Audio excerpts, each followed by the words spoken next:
உலகத்துக்கே அறிந்த விஷயம் ஈரானுக்கும் அமெரிக்காவுக்குமான இந்த போர் நடுவில் வந்துட்டு இந்த ஒப்பந்தங்கள்லாம் வந்து போடுற மாதிரி இருந்தது. அந்த ஒப்பந்தங்கள் போடுவதில் எந்த இடத்துல சிக்கல் ஏற்படுது சார்? ஈரானுடைய உச்சபட்ச தலைவர் முஜித்தபா கொமேனி அவர் இன்றைக்கு கொடுத்திருக்கக்கூடிய மறைமுகமான ஒரு செய்தியில்,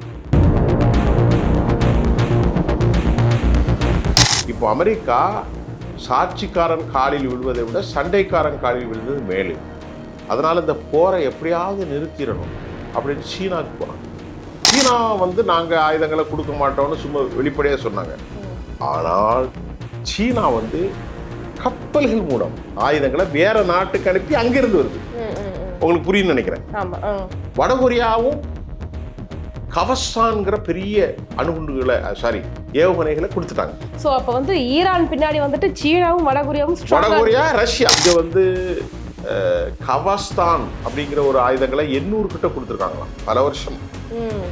ஒரு நாள் 2 நாள் இல்லை, அது 10 வருஷம் 20 வருஷமா கொஞ்சம் கொஞ்சமா கொடுத்துருக்காங்க.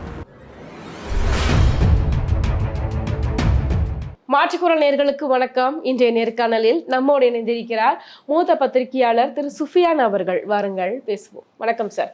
வணக்கம். சர்வதேச செய்திகள் பத்தி பார்த்துட்டு இருக்கும் போது நிறைய விஷயங்கள் நமக்கு கொஞ்சம் முரண்பாடாக தெரிஞ்சுக்கிட்டு இருக்கு. ஸோ அதை பத்தின சந்தேகங்கள் தான் முன்னாடி வைக்க போறேன். முதல்ல ஒரு கேள்வி என்னவா இருக்கு அப்படின்னு பார்த்தீங்கன்னா, உலகத்துக்கே அறிந்த விஷயம் ஈரானுக்கும் அமெரிக்காவுக்குமான இந்த போர் நடுவில் இந்த ஒப்பந்தங்கள்லாம் போடுற மாதிரி இருந்தது. அந்த ஒப்பந்தங்கள் போடுவதில் எந்த இடத்துல சிக்கல் ஏற்படுது சார்? இல்லை, இப்போ நீங்க கேட்ட கேள்வி நல்ல கேள்வி. இந்த ஒப்பந்தத்தில் எந்த இடத்துல சிக்கல்? இவங்க 14, அவங்க 10. அமெரிக்கா ஒரு 14 ஒப்பந்தம், இவர்கள் 10. அதில் மிக முக்கியமாக அணு ஆயுதங்கள் கைவசம் இருக்கு பாருங்க. 453 கிலோ என்ரிச் செய்யப்பட்ட யுரேனியம் கைவசம் இருக்கு. நம்ம நேயர்களுக்கு எல்லாமே தெரியும், தொடர்ந்து பார்க்குறதுனால. அதை அமெரிக்கா என்ன சொல்லுது, அதை உடனே ஏன் கையில் கொடுத்துரு அப்படின்னு சொல்கிறாங்க ஈரான்கிட்ட.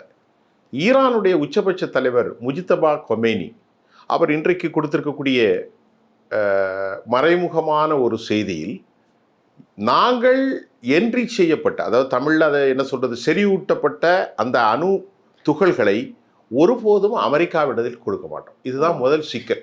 அமெரிக்கா சொல்லுது, நீ உங்ககிட்ட இருந்தால் அணுகுண்டு செஞ்சிருவா, அணுகுண்டு செஞ்சா பெரிய சிக்கல், அதனால இது என்கிட்ட கொடுத்துடணும்னு சொல்லுது.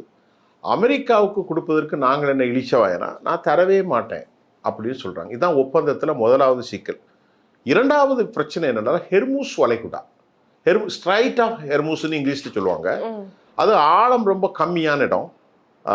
மற்ற இடங்கள், இந்த ஹெர்மூஸ் மட்டும் ஆழம் கூடினது. இதில் போகிற கப்பலுக்கு அவங்க ஒவ்வொரு கப்பலுக்கும் 20 கோடி ரூபா வசூலிக்கணுங்கிறாங்க ஈரான். இதுவரைக்கும் வசூலிக்கப்படலை. இப்போ இந்த போருக்கு அப்புறம் சொல்லுது ஈரான், இந்த ஹெர்மூஸ் எங்களுக்கு உரியது, நாங்கள் ஒருபோதும் விட்டு கொடுக்க மாட்டோம் அப்படின்ட்டு ஈரான் சொல்லுது.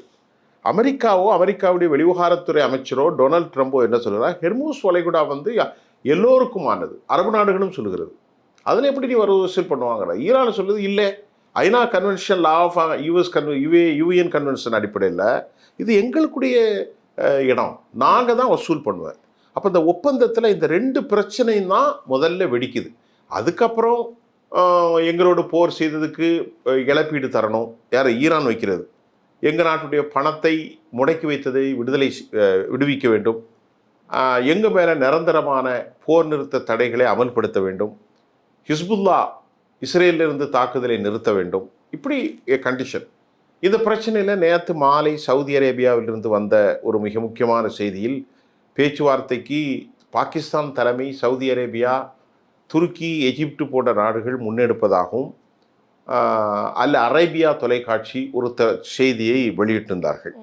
ஆனால் இன்றைக்கு வந்த செய்திகள் பேச்சுவார்த்தையில் எந்த முன்னேற்றமும் இல்லை என்றும், அடுத்து மீண்டும் ஒரு உலகப் போராக மாறுமோ என்கிற அபாயமும் இருப்பதாக உலகத்தில் பல நாடுகளில் உள்ள செய்திகள் நமக்கு அச்சுறுத்துவதாக இருக்கிறது. இப்ப பாத்தீங்க அப்படின்னா கொஞ்சம் எல்லாமே குவைட்டா காமா போயிட்டு இருக்க மாதிரி இருக்கு. காமா இருக்கிற மாதிரி இப்போ அந்த போரை தற்காலிகமாக சீஸ்ஃபயர், அதாவது நிறுத்தி வைத்திருக்கிறார்கள். இப்போ இந்த போர் நிறுத்தத்திற்கு இடையில் அமெரிக்கா எப்போ பார்த்தாலும் தாக்கிடுவேன் அடிச்சிருவேன்னு சொல்லுவான். அவன் அடின்னு சொல்லிட்டு இருக்கான், இவன் அடிக்க மாட்டான். இப்போ தற்சமயமா நிறுத்தியிருக்காங்க ஒரு 90 நாட்கள். இப்போ அமெரிக்கா போர் ஆரம்பிச்சது February 28. மார்ச், ஏப்ரல், இன்றைக்கு மே 23, இன்னொரு 23 24 23, இன்னொரு 5 நாட்களில் 90 நாட்கள் ஆகிவிடும். இவ்வளோ பெரிய நாடு அமெரிக்கா, எத்தனை விமானங்களை வைத்திருக்கிறார்கள், எது இருந்தும் அவர்களை வெற்றி பெற முடியல. இப்போ சமாதான பேச்சிலும் ஒரு சமாதானம் ஏற்பட உருப்படியான வழி தெரியவில்லை. அதனால மீண்டும் போர் வரக்கூடிய அனைத்து மூலக்கூறுகளும் காரணங்களும் இருக்கிறது. இது உலக நாடுகள்லாம் சேர்ந்து ஏன் இதுல சமாதானம் பண்ணி வைக்கணும்னு முனைப்பு காட்டவே மாட்டேங்குது? எல்லாருமே வந்து கண்டிக்கிறாங்க, சொல்றாங்களே தவிர்த்து எல்லாருமே அமைதியாவே தான் இருக்காங்க. ஏன் யாருமே கூப்பிட்டு ஒரு அமைதி பேச்சுவார்த்தை யாரும் நடத்துற மாதிரி தெரியலையே சார்? இல்லம்மா, இதுவரைக்கும் அமெரிக்கா வந்து எல்லாரும் அமெரிக்காவே ஆட்டி படைத்து கொண்டிருந்தார்கள். அமெரிக்கா எல்லோரையும் ஆட்டி படைத்து கொண்டிருந்தது. அமெரிக்காவை யாரும் ஆட்டி படைக்கலை. அமெரிக்கா உலகத்தை ஆட்டி படைத்தது. அமெரிக்கா மட்டும் இல்லாமல் அந்த எந்த இடம், மத்திய கிழக்கில் Saudi Arabia, Kuwait, Qatar, United Arab Emirates, Jordan, Egypt, Bahrain, Oman, Syria, Iraq, Israel, இவ்வளவுமே அமெரிக்காவுடைய ஆள்கள் தான். இதை எதிர்த்துத்தான் ஈரான் தனித்துவமாக பேசினாங்க. இப்போ ஈரான் வெற்றி பெற்று கிட்டத்தட்ட அமெரிக்காவை, இஸ்ரேலை ஒன்றுமில்லாமல் ஆக்கி போட்டது. ஈரான் ஒரே நாடு தனிச்சு நின்று யாருடைய உதவியும் பெறாமல், உதவிகள், ஆயுதங்கள் அவர்களுக்கு கிடைத்திருக்கிறது. சீனாவுடைய ஆயுதம் கிடைத்திருக்கிறது, ரஷ்யாவுடைய உதவிகள் இருக்கு. இருந்தாலும் களத்தில் அவர்கள் மட்டும்தான் இருக்கிறார்கள். இந்த படைகள்லாம் களத்துக்கு வரல, பின்னாலேயும் தான் உதவி செய்கிறாங்க. ஆனால் களத்தில் அமெரிக்கா வீரர்கள், கப்பல்கள், ஒரு கப்பலுடைய விலை மதிப்பு மட்டும் 1,13,000 கோடி. ஒரு கப்பல் மட்டும். USS Carl Vinson, USS Abraham Lincoln, USS Tripoli, USS வந்து Gerald R Ford, USS Santos. It has a multiple கப்பல், ஏராளமான கப்பல்கள்.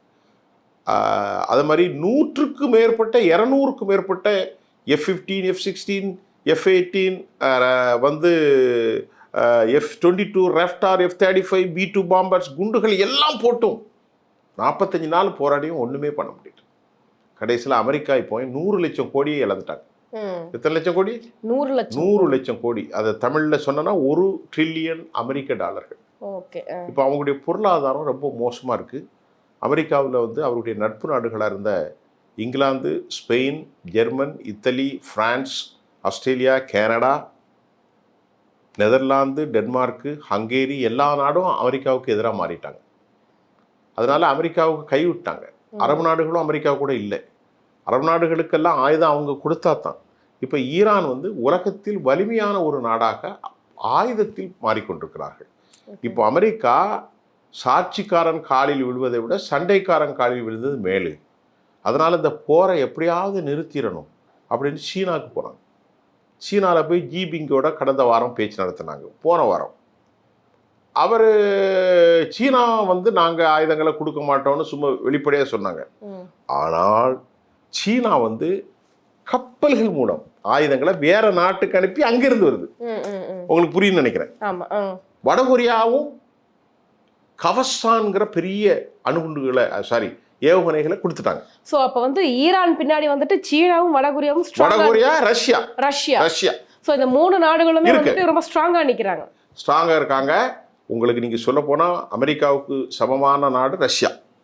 ரஷ்யா எப்படி உதவி செய்யறாங்கன்னா, இந்த மேல இருந்து சேட்டலைட் பிக்சர் மூலம் கரெக்டா பாக்குறாங்க. இந்த இடத்துல 2 பேர் இருக்காண்டா, இப்ப நம்ம உட்காந்து பேசிக்கிட்டு இருக்கோம் ஸ்டூடியோக்குள்ளன்னா, அவங்க ஸ்டூடியோக்குள்ள பார்க்க முடியாது, இந்த இடத்துல வந்திருக்காங்க. உடனே இவங்க ஏவுகணை வச்சு அடிச்சிட்டாங்க. இப்படி அமெரிக்கா திணறி போச்சு. அடின்னு அடிச்சு, அதை மாதிரி இஸ்ரேலையும் அடிச்சு, அமெரிக்காவுடைய நிறுவனங்கள், சவுதி அரேபியா உள்ள அராம்கோ நிறுவனங்கள், யுனைடெட் அரபு எமிரேட்ஸில் உள்ள புஜேரா, யுனைடெட் அரபு எமிரேட்ஸில் இருக்கக்கூடிய ஜபல் அல் அலி, அபுதாபியில் இருக்கக்கூடிய ஏர்போர்ட்டு, அது மாதிரி ஓமனில் இருக்கிறது, இப்படி எல்லா நாடுகள்லையும் எங்கெங்கெல்லாம் அமெரிக்கா தலங்கள் இருக்கிறதோ, கத்தரில் இருக்கக்கூடிய அல் உதீது, எல்லாத்தையுமே அடித்து காலி பண்ணிட்டாங்க. காலி பண்ணி இப்போ அமெரிக்கா வந்து இப்போ போரை விட்டு போனால் அமெரிக்காவை கேவலப்பட்டு போகும், விடவும் முடியாது. புலிவாலை பிடிச்ச கதையாக இருக்குது. இப்போ அவனுக்கு பலவீனம் தெரியுமில்ல. இப்போ நம்ம உட்காந்து ரூம்குள்ளே உட்காந்து ஸ்டூடியோவில் பேசுகிறேன்னா எவ்வளோ இன்டெலிஜென்ஸ் இருப்பான். அவங்க சொல்லிட்டாங்க அமெரிக்கானாலும் இன்னைக்கு கொண்டு போக முடியாது. இப்போ அமெரிக்காவுடைய CIA, intelligence, central institute of US intelligent has been issued ஒரு ரகசிய இராணுவ அறிக்கையை கொடுத்துருக்குறாங்க. அவங்க என்ன சொல்லியிருக்காங்கன்னா, இன்னும் 6 மாதம் இல்லை எத்தனை மாதத்திற்கும் தாக்குப்பிடித்து போர் செய்யக்கூடிய அளவிற்கு ஈரான் வலிமையாக இருக்கிறது. இந்த போரில் அவர்கள் எதெல்லாம் இழந்தார்களோ அதை இழப்பீட்டு செய்ய மறுஉருவாக்கம் செய்து விட்டார்கள். நாள் ஒன்றுக்கு 200 ட்ரோன்கள், தற்கொலை ட்ரோன்கள், இங்கேருந்து ஏவி விட்டா போய் அடிச்சிடும் கட்டடத்தை, அதை செஞ்சுக்கிட்டு இருக்கிறாங்க. விமானங்களை செஞ்சுக்கிட்டு இருக்காங்க. ஏவுகணைகள் பலமாக இருக்கு. சீனாவிட்டேருந்து சப்போர்ட் வருது, ரஷ்யாட்டேருந்து வருது, வடகொரியாவிலேருந்து வருது. அவனை எதுவுமே செய்ய முடியாது அப்படின்னு அழகாக சொல்லிட்டான். இப்போ நீங்கள் குண்டு போட்டு அழிச்சிங்களே ஏவுகணை தளங்கள், அதெல்லாம் ஒன்றும் இல்லை, அவன் புதுசாக எல்லாமே சரி பண்ணிட்டான் அப்படின்னு அமெரிக்காவுடைய CIA, உலகத்தில் பெரிய உளவு அமைப்பு தான், அது சொல்லிட்டு இப்போ அமெரிக்கா திணறிக்கிட்டு இருக்காங்க. ஆனால் இந்த போர் முடிந்தால்தான் உலக பொருளாதாரம் வரும்.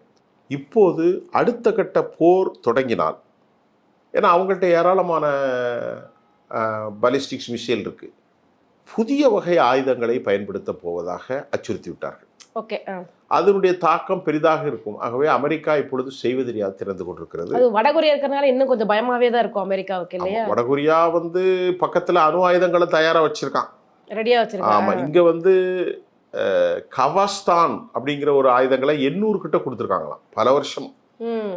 ஒரு நாள் 2 நாள் இல்லை, அது 10 வருஷம் 20 வருஷமா கொஞ்சம் கொஞ்சமா கொடுத்துருக்காங்க. அந்த ஆயுதங்கள்லாம் ரொம்ப அபாயகரமானது. அது மட்டும் இல்லாமல் ICBM, inter continental ballistic missile, அது 12,000 கிலோமீட்டர், அது அமெரிக்காவே அடிக்குமா. இப்படி ஈரானுடைய என்ன புத்துக்குள்ளே என்ன இருக்குங்கிறது தெரியல. ஹெர்முஸ் வளைகுடாவை நாங்கள் விட்டு கொடுக்க மாட்டோம், எந்த கப்பல் போனாலும் எங்களுக்கு 20 கோடி ரூபா கொடுத்துட்டு தான் போகணும் அப்படின்ட்டு சட்டமே போட்டாங்க. இப்போ அதுக்குள்ளே போகிறதுக்கு அமெரிக்காவுக்கு பயம். காரணம், கப்பல்களை காலி பண்ணிடுவாங்க. ஏன்னா அவர்களுடைய பூமி, அவர்களுடைய கடல் ஆதிக்கம், அவருடைய கடல் பகுதி, அதுக்குள்ளே இவங்க வர முடியாது. கடலில் ஏராளமான மிதவை கன்னி வெடிகளை புதைத்து வைத்திருக்கிறார்கள். கப்பல் போனால் ரிமோட்டில் அடிச்ச வெடிச்சிடும். இப்போ இந்தியா கப்பல்களுக்கு எதுவும் பாதிப்பு வராது? இந்தியாவுக்கும் பாதிப்பு தானே. இப்போ நமக்கு 60% அப்படி தான் வரணும் சரக்கு. இப்போ இந்தியாவுடைய இப்போது கேஸ் கிடைக்கல, பெட்ரோல் விலை வேற போகுது. தங்கத்தை பிரைம் மினிஸ்டர் நரேந்திர மோடி என்ன சொல்கிறார், தங்கம் வாங்காதீங்கப்பாங்கிறாரு, எல்லாரும் வெளிநாட்டுக்கு போகாதீங்கிறாரு, உரத்தை வாங்காதீங்கிறாரு, வடை போண்டா சுடாதீங்கிறார். எதுக்கு? எல்லா பொருள்களும் அங்கே இருந்தால் வருது. இம்போர்ட்டட் பொருளே வாங்காதீங்க, பி இண்டியன் பை இண்டியன் சொல்கிறோம் இல்லையா, இந்தியனாக இந்திய பொருட்களே வாங்குன்னு சொல்லி இப்போ அவர் ஊழ விடுறாரு. நமக்கு 60% சரக்கு இந்த ஹெர்முஸ், ஸ்ட்ரைட் ஆஃப் ஹெர்முஸ்லேயே தான் வருது. இதுதான் இப்போ சிக்கலாக இருக்குது. ஓகே சார், இப்போ இந்தியாவுக்கு இவ்வளோ பின்னடைவு இருக்குது அப்படின்னா, மறுபடியும் போர் வந்துருச்சு அப்படின்னா, அப்போ இந்தியாவுடைய நிலைமை இன்னும் என்னவாக மாறப்போகிறது? ஒரே கேள்வி, படுமோசமாக போயிடும். மறுபடியும் பேண்டமிக் ஃபேஸ் பண்ற மாதிரி. நீ கொஸ்டினை முடிக்க முன்னாடி நான் முடிச்சிட்டேன். ஆமா, படுமோசமாக போயிடும். நீ சொன்ன மாதிரி பல பேர் இப்போ பேசுகிறாங்கல்ல நம்ம ஊரில், கொரோனா மாதிரி வந்துருமோ. ஆமா, நீங்கள் கேள்விப்பட்டிருப்பீங்க, நீங்கள் பாருங்க, பல இடத்துல நீங்களே கேள்விப்பட்டிருப்பீங்க, கொரோனா மாதிரி வந்துருமோ, லாக்டவுன் ஆயிருமோன்னு மக்கள் கேட்குறாங்க. பிகாஸ் இந்த சூழல் அப்படி இருக்குமா, இந்த சூழல் அது மாதிரி இருக்கு, கொரோனா வர்ற மாதிரி ஒரு சூழல் இருக்கு.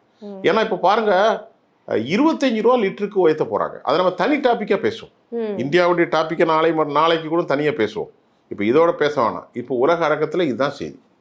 கண்டிப்பாக சார். ஸோ அமெரிக்காவும் ஈரானும் மனசு வச்சா மட்டும்தான் உலகத்தை காப்பாற்ற முடியும். அமெரிக்காவும் ஈரானும், அதான் அமெரிக்காவும் ஈரானும் மனசு வச்சா மட்டும்தான் உலகத்தை காப்பாற்ற முடியும். மனசு வச்சா மட்டும் இல்லை, அந்த அக்ரிமெண்ட்டை அவங்க சமாதானமாக ஒத்துக்கிடணும்.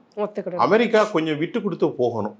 அமெரிக்கா சரி, இப்போ தற்காலிகமாக உலகத்தினுடைய நடைமுறைகளை ஏற்று தற்போது இருக்கிற நிலையை நாங்கள் அப்படியே பண்ணுறோம், பின்னாடி பார்ப்போம், நான் ஈஸியாக எஸ்கேப் ஆயிடணும். ஆனால் மட்டும்தான் தப்பு. ஈரான், அமெரிக்கா மக்களுடைய நிலைப்பாடு என்னவா இருக்கு? அமெரிக்க மக்கள் போரை தேவையில்லைங்கிறாங்க. எல்லாருமே டொனால்ட் ட்ரம்ப்புக்கு எதிராக தான் இருக்காங்க. ஆனால் அமெரிக்க மக்களில் பலர் ஈரானிடத்தில் அணு ஆயுதங்கள் இருப்பது அவர்களுக்கு பிடிக்காது. இருந்த போதிலும் அமெரிக்காவில் 5 லிட்டருங்கிறது 1 கேலன், $2.50 விற்றது இப்போ $5 ஆயிட்டு. இப்போ எல்லா நாடுகளுக்கும் பிரச்சனை. இப்போ நம்ம நாட்டில் எல்லா பொருட்களும் அப்படி தான் போகணும். இந்தியாவிலேருந்து ஆப்பிரிக்கா போகிறது, இந்தியாவிலேருந்து யூரோப் போகிறது, இந்தியாவிலேருந்து மத்திய கிழக்கு. நம்ம நாட்டுக்கு 60% பொருள் வராது. பருப்பு வராது, உரம் வராது, எண்ணெய் வராது, எதுவுமே வராது. ஆக அமெரிக்கா சிக்கலில் இருக்குது. அமெரிக்க மக்கள் கடனில் இருக்காங்க. அப்போ அமெரிக்காவுடைய விலையேற்றத்தை விரும்ப மாட்டாங்க. இப்பொழுது புலிவாலை பிடித்த கதையாக டொனால்ட் ட்ரம்ப் மாட்டிக்கொண்டார். விட்டால் கடித்து விடும். புலியை விடவும் முடியாது. பிடிச்சிக்கிட்டு இருக்க முடியாது. இதுதான் கண்டிப்பா. கதை. ஸோ உலக நடப்பு என்ன அப்படிங்கிறத நல்லா புரியும்படி எளிய மக்களுக்கு தெரியும் வகையில் ரொம்ப தெளிவாக அதனால தான் நான் ரொம்ப பேரெல்லாம் வந்து ரொம்ப பேசல. எளிய மக்களுக்கு புரிய அளவுக்கு. புரியணும். கண்டிப்பாக. கண்டிப்பா எல்லாருக்குமே தெரிய வேண்டிய ஒரு விஷயம் தான் இது. நம்மள சுத்தி என்ன நடக்குது அப்படிங்கிறது. எங்க கேள்விகளுக்கு ரொம்ப சிறப்பான பதில் சொன்னீங்க. ரொம்ப நன்றி. நன்றிம்மா.